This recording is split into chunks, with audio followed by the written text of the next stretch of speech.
महाराष्ट्रातील नगर परिषद आणि नगरपंचायतीच्या निवडणूक निकालांना मोठा विलंब झाला असून आता हे सर्व निकाल 21 डिसेंबरला जाहीर होणार आहेत.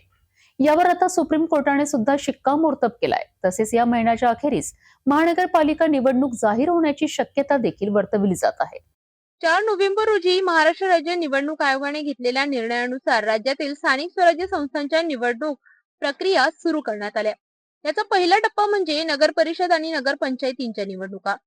या निवडणुकांसाठी मतदान 2 डिसेंबर रोजी पार पडले होते आणि त्याचा निकाल 3 डिसेंबरला लागणार होता. मात्र काही ठिकाणच्या मतदान प्रक्रियेत उद्भवलेल्या तांत्रिक आणि कायदेशीर अडचणींमुळे काही मतदारसंघांमध्ये निवडणुका स्थगित करण्यात आल्या. या पार्श्वभूमीवर नागपूर खंडपीठाने महत्त्वाचा आदेश देत सांगितले की सर्वच मतदानांचे एकत्रित निकाल आता 21 डिसेंबर रोजी घोषित केले जातील. खंडपीठाच्या या निर्णयावर सर्वोच्च न्यायालयानेही शिक्कामोर्तब केले असून आता 21 डिसेंबरला निकाल जाहीर होणार हे निश्चित झाले आहे. याशिवाय महानगरपालिका निवडणुकीची अधिसूचना देखील डिसेंबरच्या अखेरीस जाहीर होण्याची शक्यता व्यक्त केली जात आहे.